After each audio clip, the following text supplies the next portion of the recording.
Mtazamaji, hujambo popote pale ulipo, karibu katika habari ya kutwa nzima leo kutoka hapa Channel 10 Plus. Mimi ni Lulu Hali, karibu tu sote.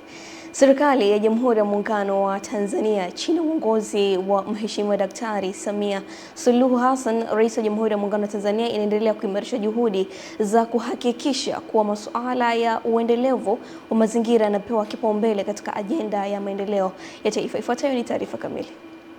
Hayo yamesemwa na Waziri wa Nchi, Ofisi ya Makamu wa Rais, Muungano na Mazingira, Mhandisi Hamad Yusuf Masauni aliposhiriki matembezi maalum yaliyolenga kuhamasisha jamii katika uhifadhi na utunzaji wa mazingira, Save Soil Walkathon, iliyofanyika jijini Dar es Salaam, ambapo amekumbusha kuwa ahadi hii inaonyesha wazi katika dira ya maendeleo ya Tanzania ya mwaka 2050. Kutokana na umuhimu ambao serikali hii imeupeleka katika eneo la uhifadhi wa mazingira pamoja na uhimilivu wa mabadiliko ya tabia nchi, ya kuiweka kama ni moja ya nguzo tatu muhimu. Lakini serikali haikuishia hapo, imechukua hatua mbalimbali. Moja wapo kama nilivyoeleza ni hii ya kuja na mpango mkakati kabambe ambao pamoja na mambo mengine unakwenda kuhakikisha kwamba unakijanisha nchi yetu.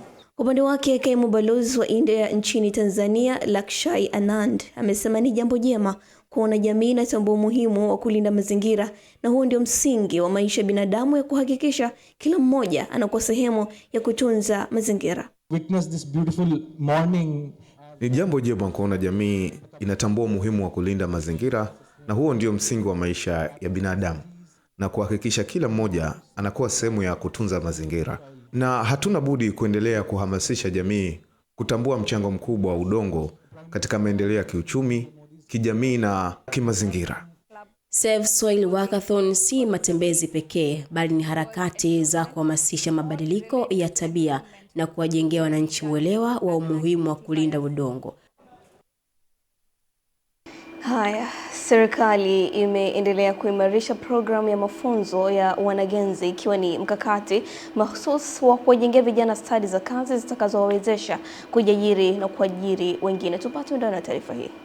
Hayo yamebainishwa na Waziri wa Nchi, Ofisi ya Waziri Mkuu, Kazi, Ajira na Mahusiano, Deus Sangu, wakati alipokagua utekelezaji wa mafunzo ya wanagenzi katika Chuo Kikuu cha Sayansi na Teknolojia Mbeya, MUST, kampasi ya Rukwa, ambapo amesema katika mwaka wa fedha 2025-2026 serikali imewezesha vijana 5746 kupata mafunzo ya wanagenzi katika vyuo 46 nchini kupitia ufadhili wa ada, bima ya afya na nauli kwa ajili ya mafunzo kwa vitendo. Lengo hili ni kwamba mkoa wa Rukwa tuweze kuinuka. Chuo hiki tukikitumia vizuri kinaenda kuwa chuo cha kimkakati cha kubadilisha maisha ya wananchi wa mkoa wa Rukwa. Lazima tu lead by example, tuendeshe kwa mfano kwamba wanagenzi huu unaweza ukatoa vijana kimaisha.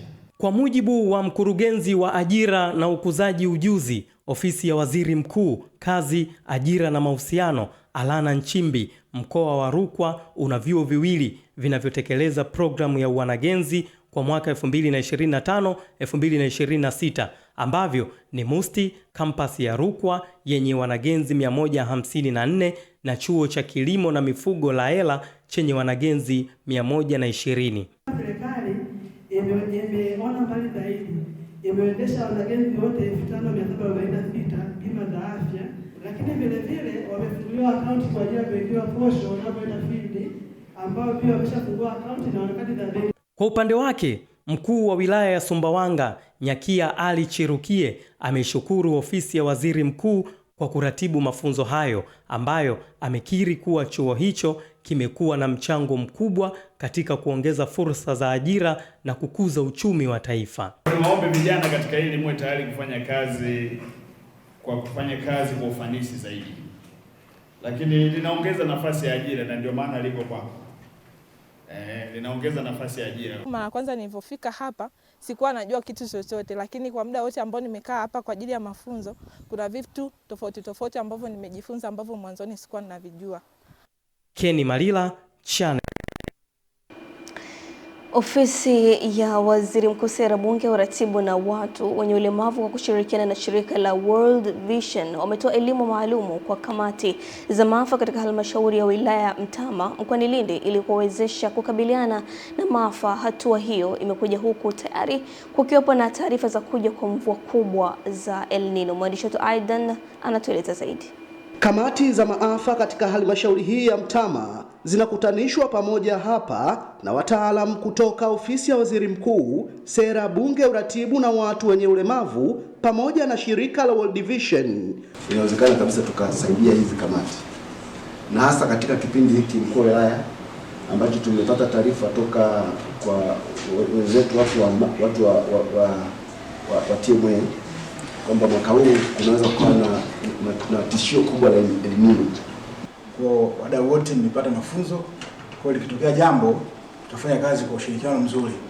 Ufahamu kuhusu dhana ya usimamizi wa maafa, mzingo wa usimamizi wa maafa na mfumo wa usimamizi wa maafa ni mada ambazo zinafundishwa. Mfumo wa usimamizi wa maafa nchini Tanzania kuanzia ile ngazi ya kijiji, kata, halmashauri, wilaya, mkoa, taifa na mwisho tathmini za usimamizi wa maafa. Hatua zile zote zimetuwezesha kuweza kujua jinsi ya kuratibu mazoezi haya, jinsi ya kusimamia haya yote. Tumepata ujuzi ambao tunaweza kwenda kutekeleza katika ngazi ya kata, vijiji, ambako huko ndiko ambako mafuriko yanatokea au hayo maafa huwa yanatokea. Kutoka katika halmashauri hii ya Mtama hapa mkoani Lindi, Aidan Mhando, Channel 10.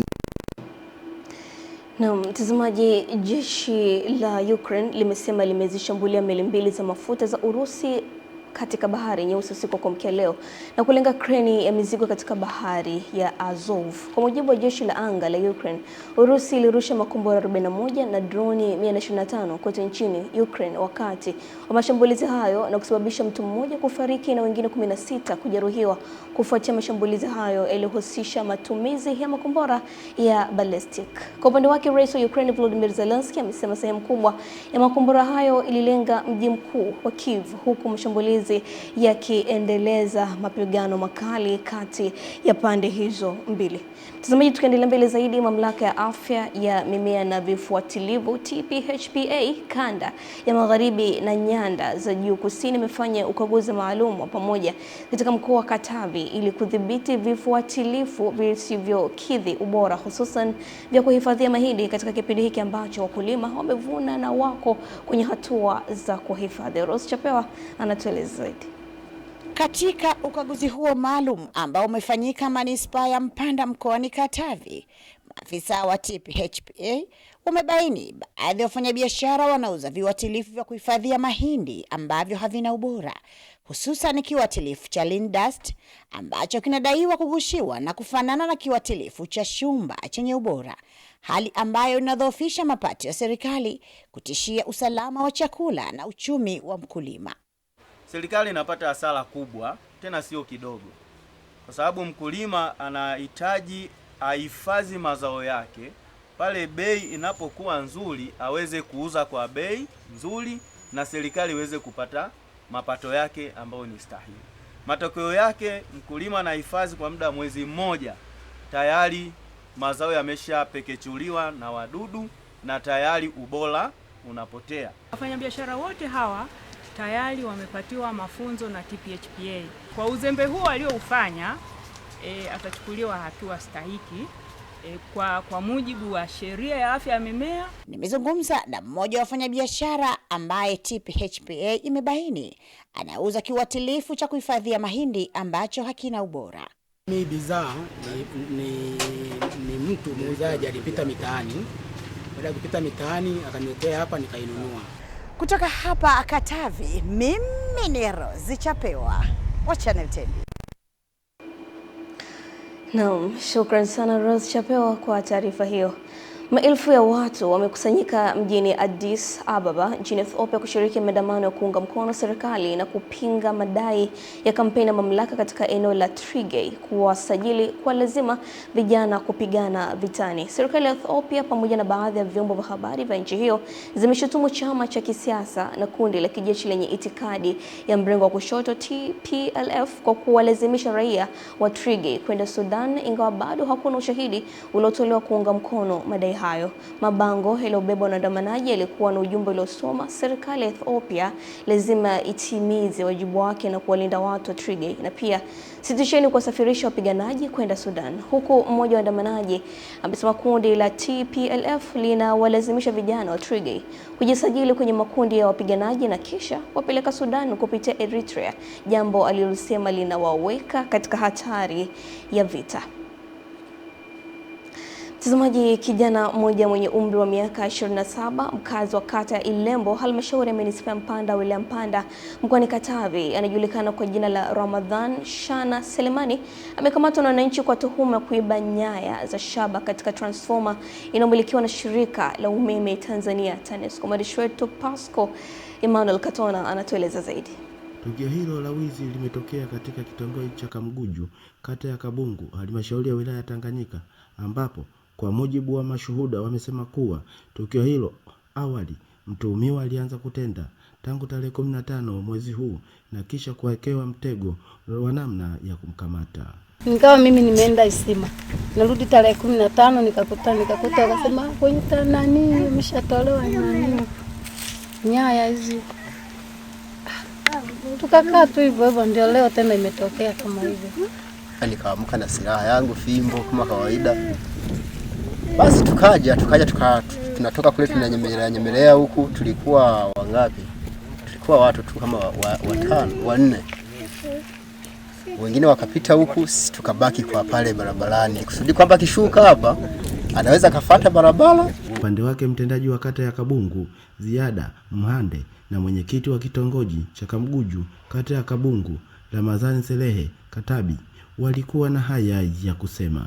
Nikatoa taarifa kwa mtendaji, lakini pia tukaanza doria tukiwa na wananchi kwa siku ya leo tarehe 18 usiku kwa mkia leo muda wa saa 9 tumemkamata bwana huyu akiwa anakata waya wa umeme kwenye transformer. Kwa kweli ni jambo la kusikitisha.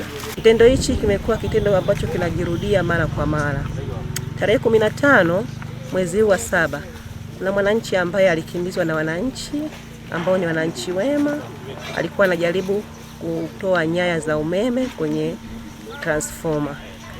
Kwa kushirikiana na polisi kata na wenye viti wa vitongoji na wananchi, mimi kama mlinzi wa amani wa eneo hili tuliweka doria. Nikiripoti kutoka hapa mkoani Katavi, inaitwa Pasco Katona wa Channel. Haya, Wizara ya Madini nchini imeonya kuzifuta leseni zote za uchimbaji wa madini zinazoshikiliwa na baadhi ya watu bila kuzifanya kazi ili kutoa fursa kwa watu wengine. Mwanahabari wetu Henry Kavirondo kutoka Mwanza anatueleza zaidi. Msimamo huo wa serikali umetolewa na Waziri wa Madini Anthony Mavunde wakati akikabidhi leseni za uchimbaji wa madini kwa vikundi vya wachimbaji wadogo wa madini kata ya Mahande, wilaya ya Kwimba, mkoani Mwanza. Leseni zilizokabidhiwa kwa wachimbaji hao ni 30 kati ya 228 baada ya vikundi hivyo kutimiza vigezo vya kupatiwa leseni za uchimbaji wa madini. Kama kuna mtu anastahili pongezi, si mimi niliyesimama hapa, ni Rais wa Jamhuri ya Muungano wa Tanzania Daktari Samia Suluhu Hassan. Kina mama na watu wenye ulemavu wanakosa shughuli za kiuchumi kwa sababu tu ya watu wachache. Pia akatumia wasaa huu kupiga marufuku mtu yeyote kutovamia leseni ya mtu mwingine. Kabla sijaenda katika eneo husika, wachimbaji wadogo wamevamia. Sasa hii chungu muipokee. Kuanzia hivi sasa nimeelekeza kwanza hakuna rush. Cuthbert Joseph ni mnufaika katika sekta ya madini. Hapa anayasihi makundi mbalimbali kuchangamkia fursa hii kujikwamua kiuchumi. Nafikiri vijana wanachopaswa kufanya ni kujituma.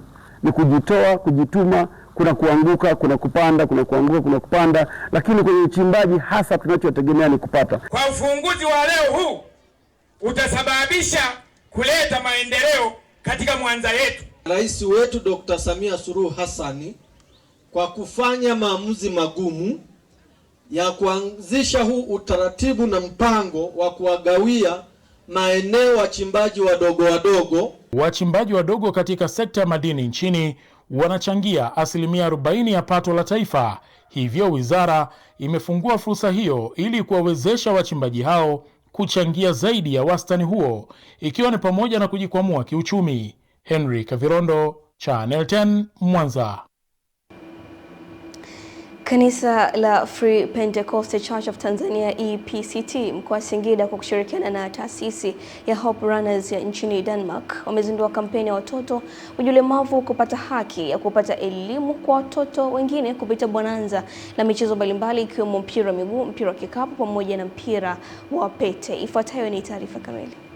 Meneja miradi wa Hope Runners mkoa wa Singida John Galawa amesema lengo la mradi wa Hope Runners yalikuwa yanalenga kufanya kampeni ya watoto wenye ulemavu kupata elimu kama watoto wengine. Lengo la programu hii ni kuwaunganisha vijana pamoja, kuwa na upendo, lakini kuona kwamba kama wana ndoto mbalimbali basi wanaweza wakazitimiza bila kuwa na changamoto yoyote. Kabidhi zawadi kwa uzinduzi wa kampeni hiyo kwa washindi wa michezo iliyofanyika kwenye viwanja vya shule ya sekondari Mwenge mjini Singida.